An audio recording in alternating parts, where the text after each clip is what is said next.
My name is Victoria Winters. Yesterday is alive in the great house on Widow's Hill, and with it the memory of sudden death. A death that seems to center the attention of many people on one office in Collinsport.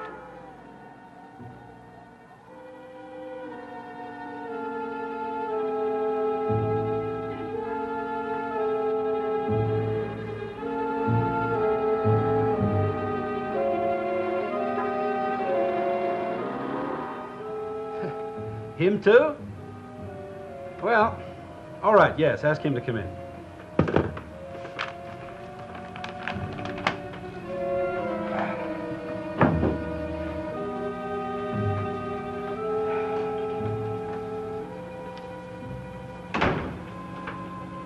Hello, George. I hope I'm not disturbing you. Me? Oh, I haven't got a thing in the world to do right now, Sam.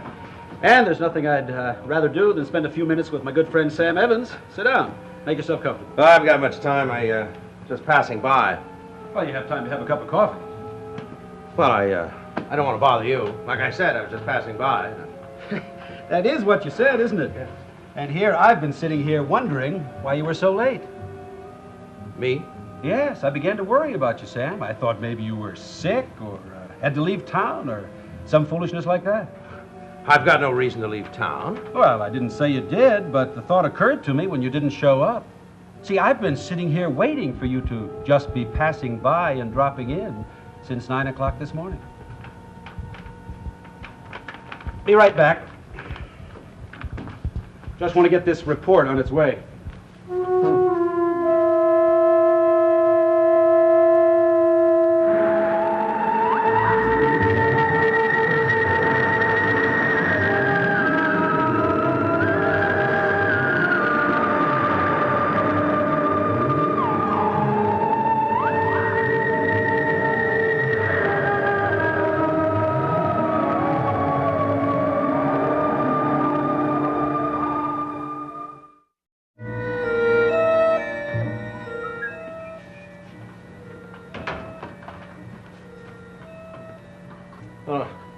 What made you so sure I'd be dropping in to see you? Well, Malloy is dead, isn't he? And you are an interested party. Oh, yeah, sure. He was a good friend of mine. Sure you won't have a cup of coffee? I'm afraid that's about all I can offer you. No, thanks. Oh, you see, George, the thing is, I was on my way down to the stationery store to pick up a sketch pad, and I had no intention of dropping in here at all. Then why did you, Sam? Well, I'm an impulsive man, George. Your office was there, and I was there, and so I thought I'd drop by and see if anything new had come up. Well, your impulses are a little slow today, Sam. Burke Devlin and Roger Collins beat you to it by a good couple of hours. They were here today? Sure were. Just dropped in, same as you. Just wanted to visit, same as you. You know, if I didn't know you were all interested in the same thing, I would begin to think I'd picked up a whole new batch of friends. Well, what did they want? Same as you. All three of you, all fevered up to know when the coroner's report is coming in on Bill Malloy. That is what you're after, isn't it? Oh, I didn't say... Well, yeah, I suppose so. Well, I can't say I blame you, Sam, for being interested, that is. I've been running around for days trying to find out, was Bill drowned, was he murdered? And everywhere I turned, there were you, Burke Devlin, and Roger Collins, right smack in the middle. I had nothing to do with it. Well, maybe not. Maybe none of you did. Maybe the coroner will bring in a decision of accidental death. And if he does, Sam, you can stop worrying. You can set up your easel and paint yourself a couple of dozen sunsets. Well, when do you think you'll get the answer? Today. You sure? Oh, yes. I think it's only a matter of hours now before you'll know whether you're going to be Sam Evans the painter or Sam Evans the murder suspect. You sure you won't have some coffee? Huh? No.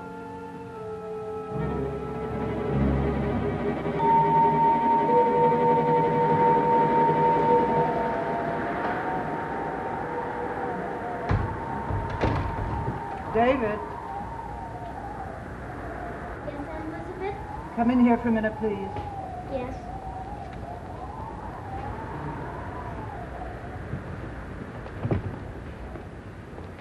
Where have you been? Outside, playing. Miss Winters has been looking for you.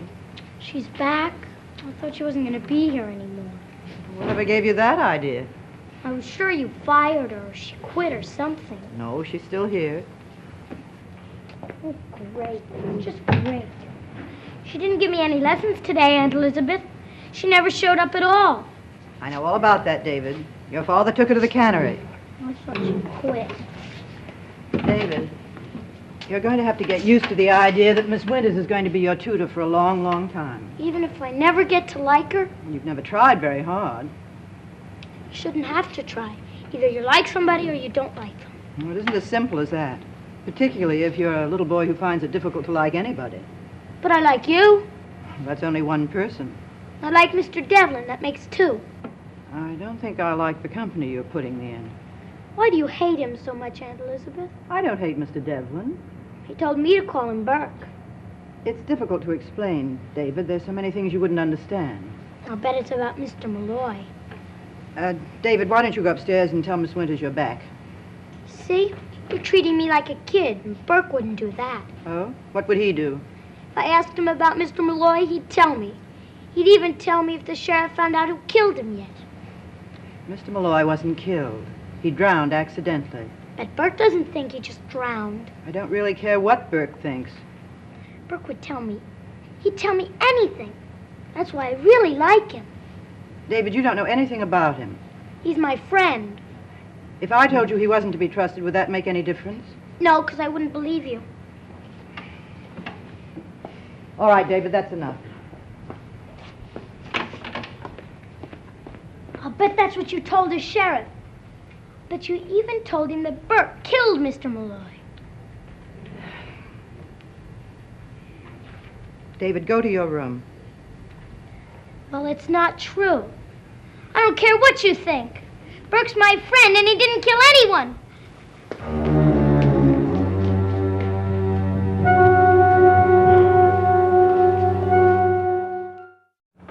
Well, Sam, that's about it. My full report is on the way to the coroner right now. He'll probably call me in for a little extra questioning, and then that'll be it. Which way do you think it'll go? There's another question I've been hearing all day.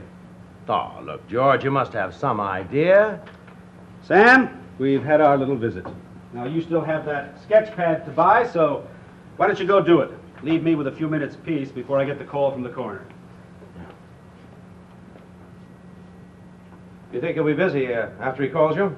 Well, that will depend on the decision. Chasing down a homicide is not exactly like directing traffic. Well, you think the findings will be accidental death? Sorry, Sam. That's something I wouldn't care to speculate on. But you must know something. I know you're getting all worked up. Well, why shouldn't I be, George? You said yourself. You gathered the facts. You asked all the questions. Now, don't tell me that you don't know that all those facts and questions add up to something. Well, I'll tell you this much, Sam. When the coroner calls me in, and he will, one of the things he's going to want to know about is attitude. Now, was it accidental death or homicide? Attitude, Sam. How you, Burke Devlin, and Roger Collins have reacted. He's going to want to know just how nervous you are. Now, wait a minute. Wait a minute. Now, don't think I'm getting nervous about this thing. Oh, well, then what are you, Sam? Well, I'm just interested in the coroner's finding, that's all. Seriously interested. You think I'm getting nervous? Well, that's just the way I come across. I see. Look, George, maybe you're right. Maybe I ought to be patient and wait, huh? Not much else you can do. Sure. Well, I'd better go get that sketch pad and be running along. I'll see you around, huh? Don't worry, Sam. I'll be in touch.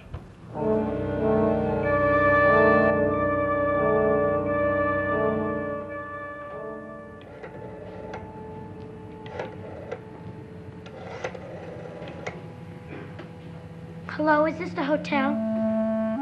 Could I speak to Mr. Devlin, please? Oh. All right. I thought I told you to go upstairs. I'm going. Just a minute, David. Who are you calling? Nobody. I want an answer, David. I didn't talk to him. Was it your friend?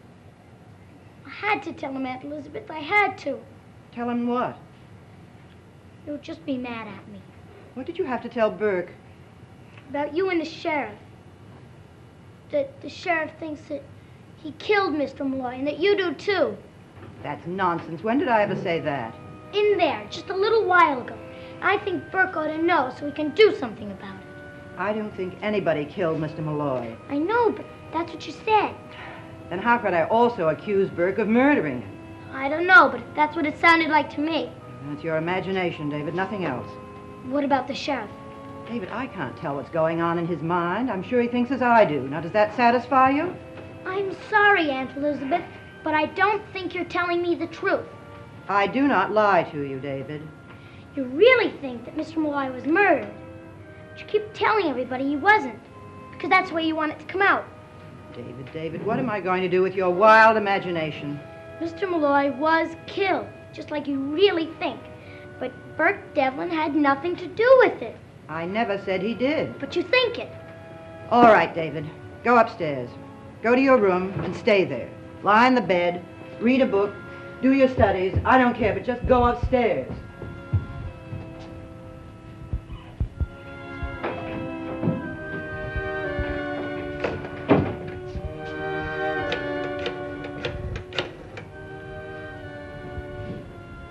Hello, is the sheriff there? This is Mrs. Stoddard. I wanted to speak to him to find out when he expected to receive the coroner's findings. Oh, I see. Well, how long ago was he called in? Yes, I understand. Then the final decision should come quite soon. Thank you very much. Goodbye. Oh,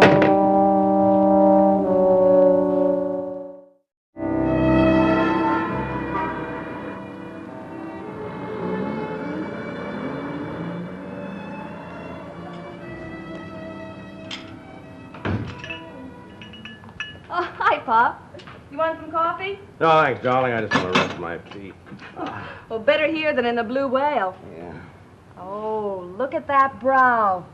What have you been doing? Thinking deep artistic thoughts? You are looking at a man who has been thinking deep, realistic thoughts. Oh, that's bad. Hey, did you hear the latest scoop? I understand the coroner's going to make his report on the Malloy thing today. Don't say. Well, that's good. Be nice to have the thing cleared up. Not from what I hear. I understand that the... Maggie, do your old man a favor, will you, and keep your hotel gossip for the back stairs. Life is far more important than the gabble-gabble of idle tongues. How can they be idle if they're gabbling? All right, make fun of me. But seriously, darling, life has much more meaning than what simply happens in a small-town coroner's office. Not in Collinsport, that's for sure. Then maybe you ought to leave. When? Now? Will I have time to change my uniform? Oh, I'm trying to talk seriously to you about your future, and you carry on like it's a two-a-day vaudeville act. Hey, you mean it, don't you? Tell me, Maggie, have you ever given any thought to your life after I'm gone? No, not really. Well, it's a great big world, Maggie. And serving coffee in a restaurant and a hotel is not very much of a future for a bright and attractive young girl like you. You've been sitting in a corner and brooding again, haven't you? Yeah. Hey, I know what's eating at you. You did hear the rumor, didn't you? Well, I'm not worried about it. The sheriff's an honest, fair man. He's bound to realize you couldn't possibly have anything to do with it. Now, you just sit there. I'm going to make us both some coffee. Oh, Maggie, wait a minute. What rumor is this? About the decision from the coroner. I understand that it's going to be homicide. Well, who told you this? Well, I don't know, some customers. I mean, it's all over town. I thought for sure that you'd heard about it. No. All right, like you said, Pop, just a lot of gabble-gabble. Yeah, sure. Well, let's have that coffee, huh? Believe me, there are a couple of people in this town that have a lot more to worry about than you do.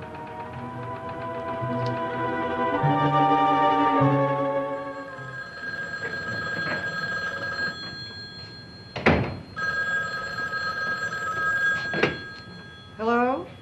Oh, Roger. Have you heard anything? No. All I know is that the sheriff Went to the coroner's office. Well, how long ago was that?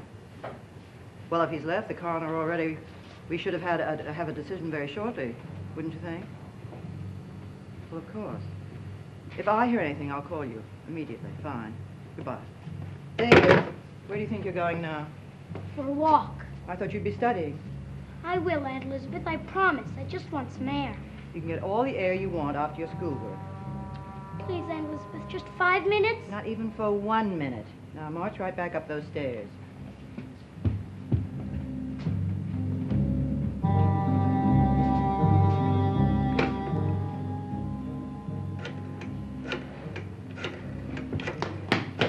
David, where are you going?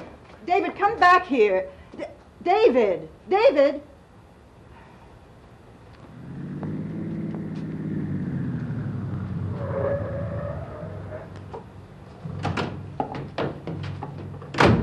Hello, Sheriff. I was just trying to call you. Well, and now here I am. Well, David was certainly in a hurry to get someplace. Yes, he was. Mrs. Stoddard, Yes? may I come in? Oh, yes, certainly.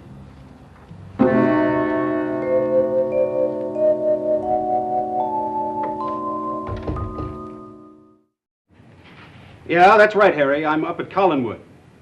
Yes, I came right here from the coroner's office. Yeah, just what you and I thought he would. Well, I'll probably be here about 15 minutes or so, all right? In case anything comes up? Right. Sorry, Mrs. Stoddard. I just like to let the office know where I am in case anyone wants to borrow a cup of sugar. I just heard you say you'd come directly here from the coroner's office. Is that true? Yes, ma'am. Has the coroner reached a decision? Mrs. Stoddard, I know how close you and Bill Malloy were. I mean, I know that he was not just the manager of your fishing fleet in Cannery, but that you were real old friends. Now, what I'm doing is not strictly regulation, but, well, I figured there was just no harm in coming directly to the person who would be most interested in what happened to Bill. Then the matter is settled.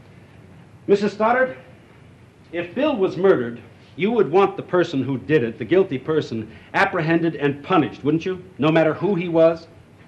Yes, of course. But you wouldn't want innocent people hounded and bothered if there was no need to, no matter how the facts appeared to you.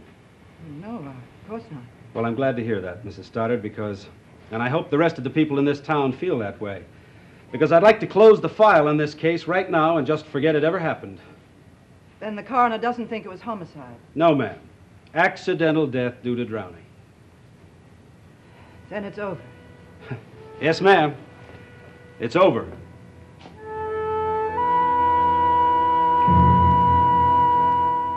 Terrible thing is, it'll never end, no matter what the coroner decides. You, Mr. Evans, are the leading pessimist of our time. And you are the worst waitress. Oh, you have a customer. That's David Collins. Oh, Roger's son?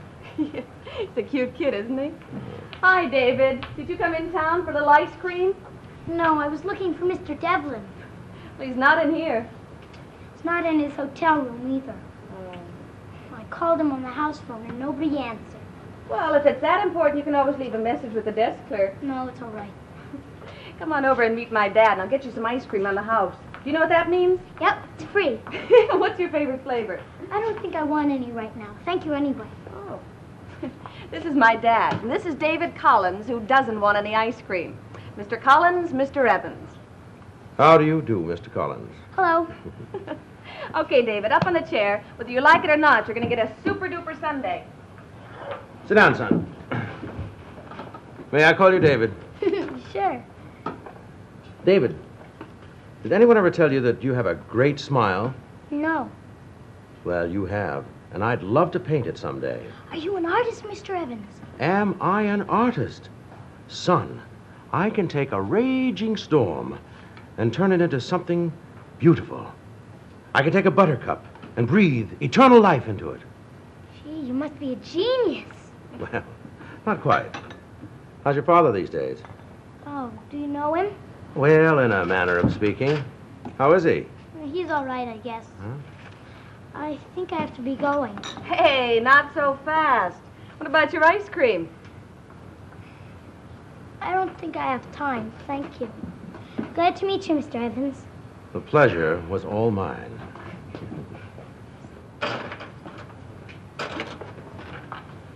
Nice boy. Come on, Pop. Go off your diet for the day. Too bad he has to be part of that family. They're really in for it. Pop, come on. If you don't eat it, I will. And I shouldn't. Well, you know, Maggie, even if the rumor is wrong, even if the coroner decides it's accidental death, that it's not going to make any difference up in Collinwood. Why not? It'll be over, won't it? You think so? You think Burke Devlin will accept that? You watch, Maggie. If the coroner doesn't rule homicide, Burke Devlin will go on a rampage, and he won't stop until there's nothing left, including the boy.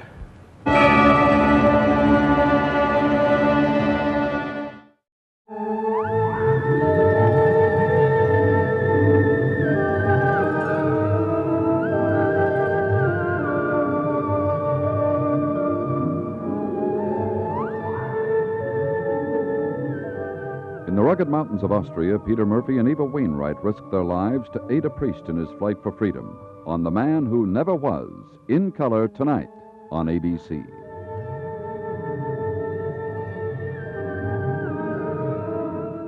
Dark Shadows is a Dan Curtis production.